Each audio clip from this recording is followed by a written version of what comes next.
Welcome to the very last session of the second Diamond Open Access Conference.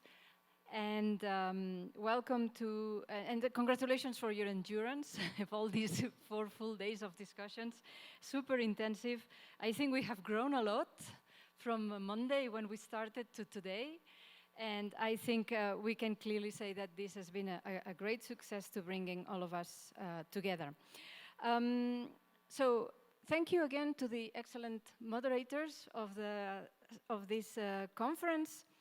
We are going to be short. I think that you will all be agree with that. We have a short bullet points just to give you a glimpse of what happened in every session. The discussion was immensely rich, diverse, with lots of nuances, and of course we are not going to go into these details, and we leave that for later and for subsequent dialogues. So I start, I'm sorry, with myself, but not because of me. It's because I want to follow the order of the logic order of the sessions, because I think the dialogue has matured along the sessions. And I read now my conclusions and look a little bit outdated already, because there's been more input during today. So let me start with the first session of yesterday that was about developing a roadmap for research infrastructure for Diamond Open Access. That it seems that there is an agreement that it would be very beneficial for the sector to have a platform sharing knowledge, opportunities, challenges, and support each other in this development at global level, but also with connections, with good connections at more regional level or even local level. So quite complex system, but everybody thinks that this is a good idea to go and to pursue. Of course, that would be complicated. It would, we would need to define a governance structure that fits for purpose. That may take some time to define. And we would like also to stay away from commercial actors that would perverse the system that we all want, free for authors and free for readers, to guarantee equity of access. And that system should be clearly owned by and led and owned by the community. The principles of equity, quality, sustainability came in every session.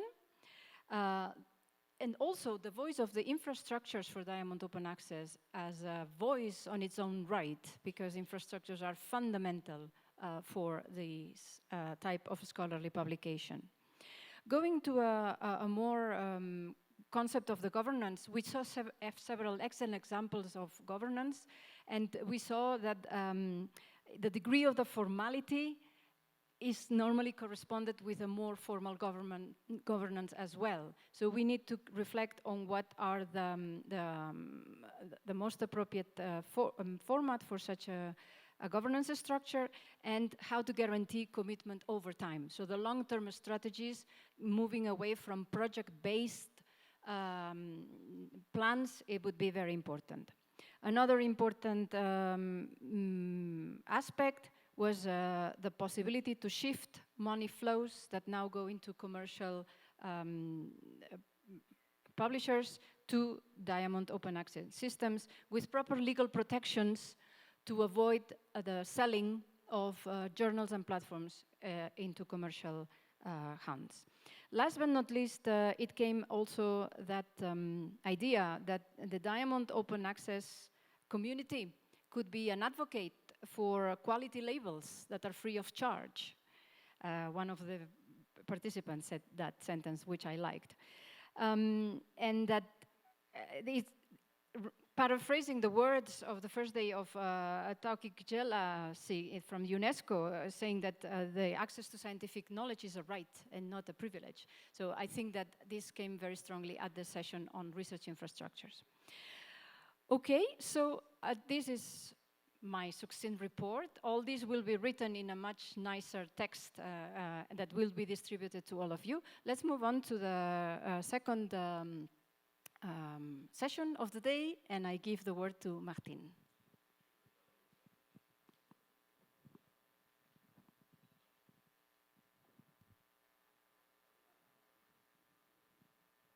Is it? Yeah, that's good. That's okay. Alors, peut-être, je vais parler en français cette fois. Oui. Bonjour à toutes et à tous. Donc, la session d'hier, élaborer des politiques pour renforcer l'accès au vert diamant, a donc réuni des intervenants d'Amérique latine et des Caraïbes, d'Amérique du Nord, d'Asie, d'Europe. Ils ont donc présenté des politiques déjà élaborées ou en cours d'élaboration pour renforcer l'accès au vert diamant et plus largement la science ouverte. Moi, je veux dire que ce que nous avons entendu hier et aujourd'hui aussi, durant tout le sommet, ça me rend très confiante, très positive quant à l'avenir d'une communication scientifique, d'une communication de la recherche qui soit de plus en plus en adéquation avec le concept de science comme bien commun.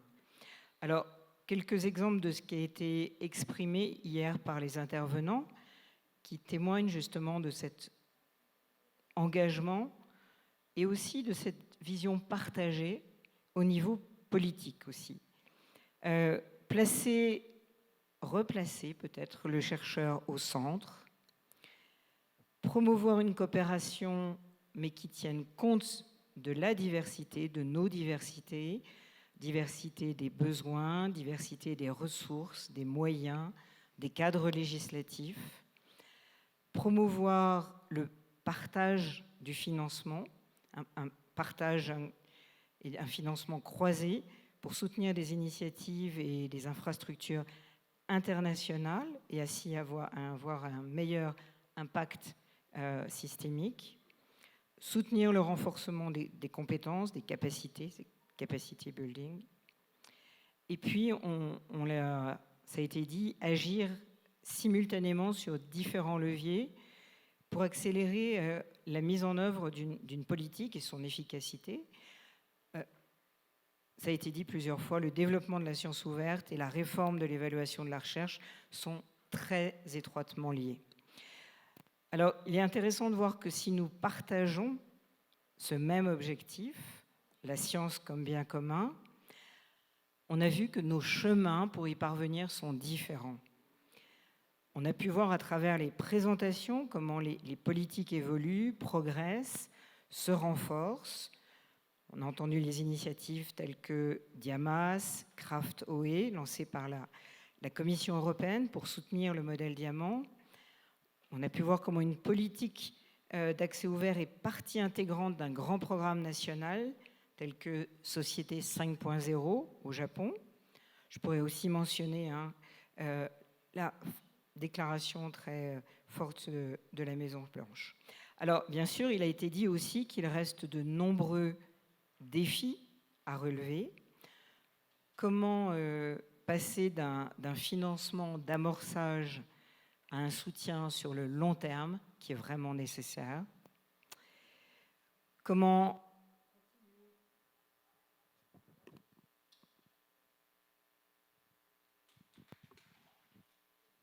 ça va être bon? Si, je crois.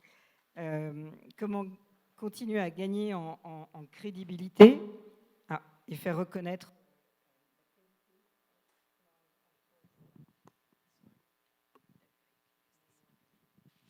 Thank you. Donc, comment gagner en crédibilité et faire reconnaître la qualité du modèle de publication Diamant. Pour conclure, je dirais que c'est pourquoi vraiment ce sommet est si important, mais aussi si encourageant. Cet apprentissage mutuel, c'est vraiment essentiel pour renforcer le dialogue entre les décideurs politiques à un niveau international.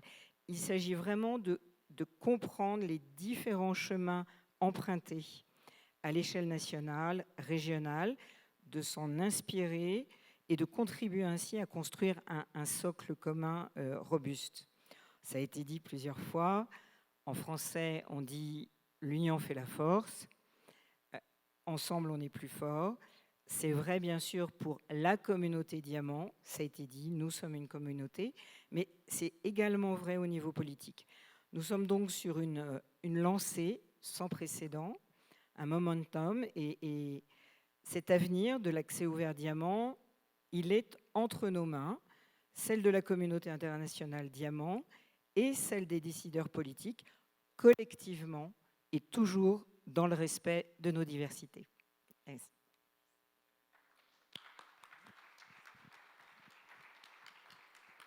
Merci, Martine. And now it is my pleasure to connect with Australia, where Virginia Barbour, who moderated the Australasian session yesterday, will give us her report. If we have her online, please. Yeah, hello. Hi, Virginia. Hello, hi, how's this coming across? Good. Can you hear? Okay, excellent. Please go ahead and well, report. hello everybody. Yes.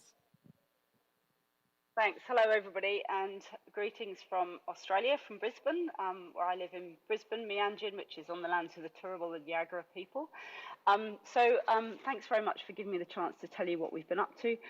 So I work for Open Access Australasia. We're an organisation that has 32 universities across Australia and New Zealand and a group of other organisations, and we come together every OA week to run a set of events, Open Access Week. So yesterday we had an event on Diamond Open Access, which was linked to this satellite from this conference, which we were really happy to be able to do.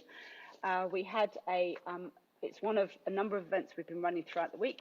Our last one is today, which is on Indigenous and Pacific research, which is particularly of interest. So for our event yesterday, we had, it was all online. We had 100 people online, and we had 4 fantastic speakers. We were very pleased to have Ariana there. Johan also spoke.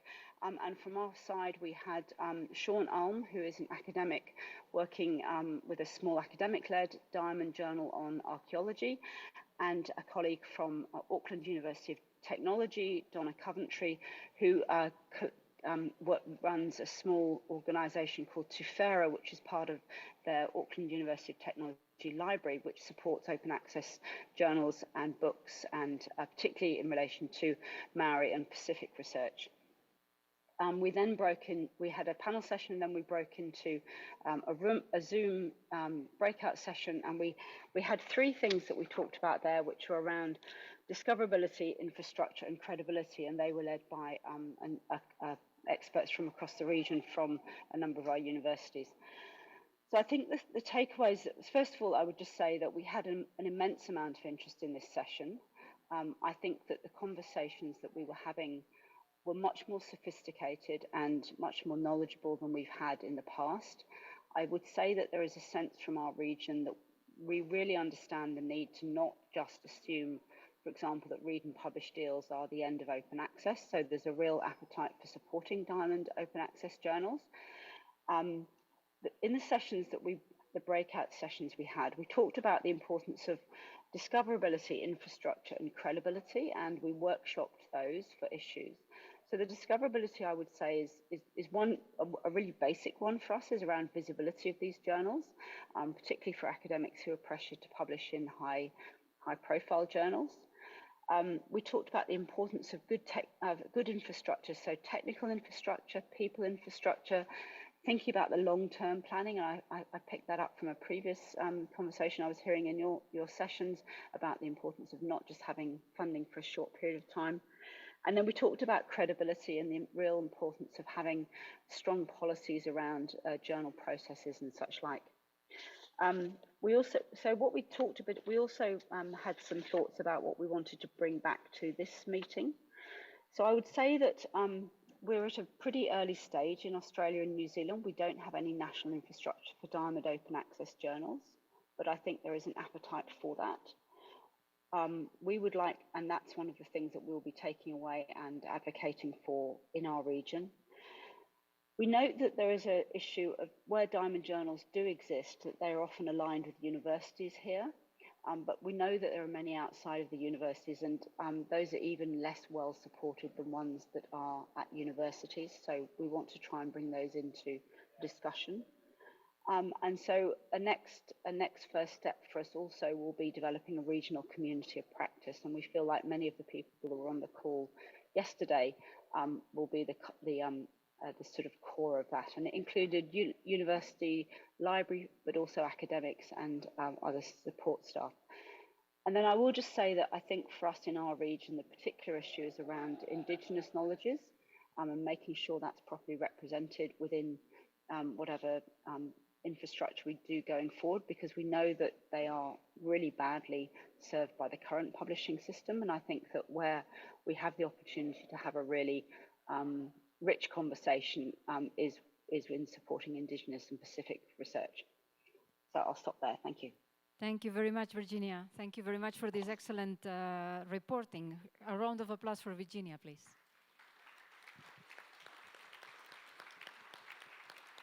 Thank you very much, and we will be delighted to continue dialogue with you, despite the time zone difference. Thank you. Okay, then let's move to the next in line, which is Eurico. Muito obrigado pela oportunidade. Creio que devo felicitar a todos os que participaram do nosso painel e entre as principais linhas vimos que a capacitação e o financiamento sustentável são pilares fundamentais para o futuro desenvolvimento do acesso aberto diamante. Vimos também que o financiamento sustentável garante que os serviços sem fins lucrativos possam continuar e sejam colocados numa base financeira mais seguro. A precariedade financeira de muitas infraestruturas cria o risco de os seus serviços estagnarem, reduzirem a sua capacidade de ação ou mesmo desaparecerem frente às políticas do acesso aberto restrito, perante as políticas de pago, o que pode gerar também a perca da autonomia das instituições. Uma abordagem de parceria em que as regiões do mundo aprendam umas com as outras é fundamental para progredir e encontrar novas formas de sustentabilidade.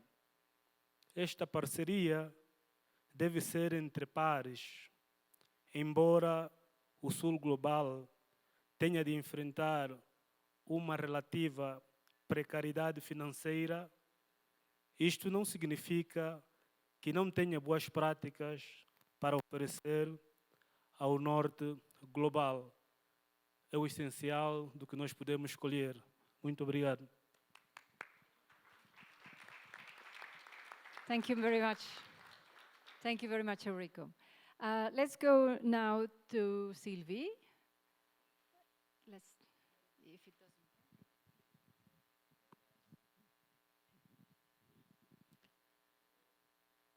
So the panel I moderated was about research assessment. It was a joint panel between Redalyc and the Second Diamond Open Access Conference. And there were people from all over the world, in a sense, Latin America, and also Europe and South Africa. So we had very rich presentation and discussion showing that everybody today is concerned by reforming research assessment. So the global initiative to reform research assessment, CoARA, starting from Europe, was presented. CoARA built on a series of precursor initiatives in the field of research assessment and aims to bring changes along four main axes. Recognition of wider diversity of research outcome, qualitative assessment of research output, moving away from bibliometric quantitative metrics, and also not using too much university rankings. So all countries are encouraged to join CoARA outside of Europe, of course. In Latin America, we have seen that an initiative also exists about reforming research assessment because a declaration of principle has been published in July 2022 by Follet-Claxo. In many countries, research assessment is based on traditional elements, outputs, publication, citation, high impact factor journals. But we need metrics that specifically reward publication in Diamond open access. In fact, buying a Diamond journal does not necessarily certify quality, and we should not mix the quality. Quality is not prestige, and therefore the quality of Diamond journal has to be assessed. This issue was particularly illustrated by the Spanish foundation FECIT. An assessment of quality should also include the consideration of gender balance. A good example of possible new indicator were given by Redalyc that has put forward new analyses, including cartographies showing how research collaboration are highlighted, and also languages that are used for publishing. One question is how to incentivize open science. And for example, national agencies, funders, and institutions have incentive Diamond open access, recognize open access practices in evaluation, maybe create international awards to recognize open access publishing. Maybe UNESCO can do that. Need for new alternative research metrics, including open metrics. And finally, an analysis of the status of publisher was highlighted, and it means that we have to develop a robust peer review and quality assurance system based on non-commercial tools, and be careful that some publishers are very autonomous and they could be captured by private funds. So this is something we have to prevent. And that's it.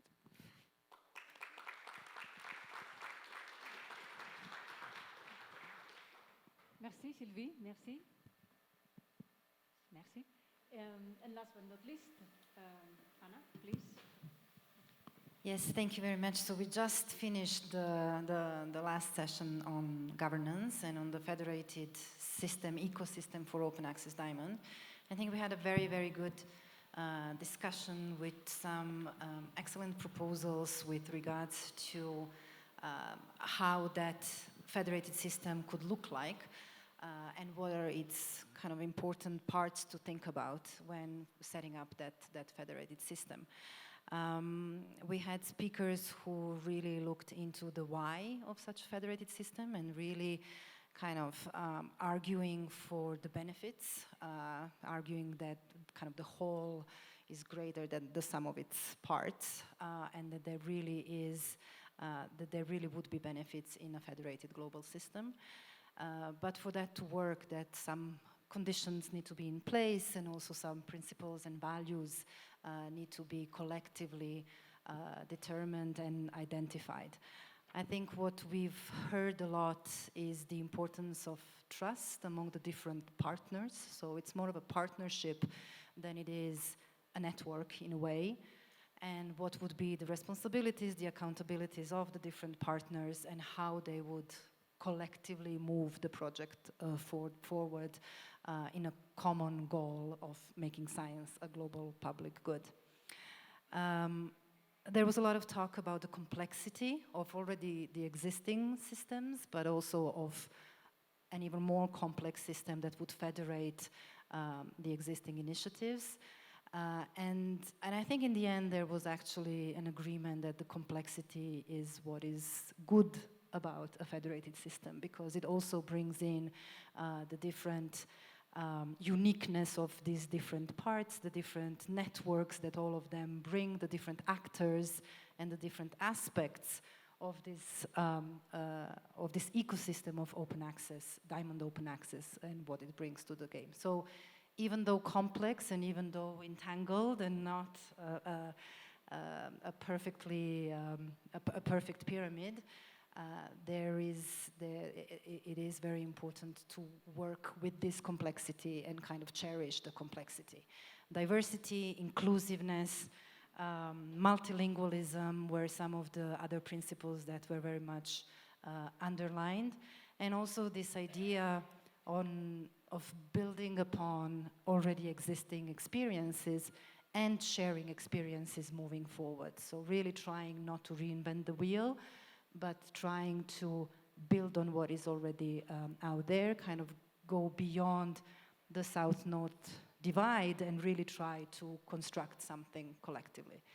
So I think that was kind of the gist of the discussions that we have, and I think everybody is keen to know what are going to be the next steps in this journey. So thank you very much. Thank you, Anna. Thank you, all the moderators. And the rapporteurs, the team of rapporteurs, maybe you have not seen them, you don't know who they are, but they have been taking notes of all these discussions very diligently. They have provided us with bullet points to do the reporting now.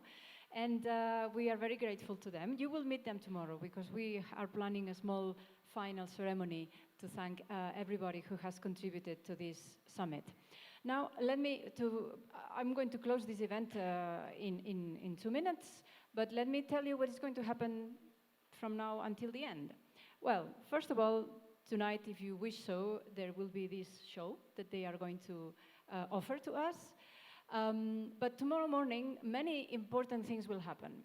First of all, Eduardo will give us a summary of the Redalyc and America events, followed by Johan Rurik, who will give a final summary of this event. During the week, in addition to all these sessions, discussions, moderations, etc. we've had, Ariana and I have been coordinating with the organizing committee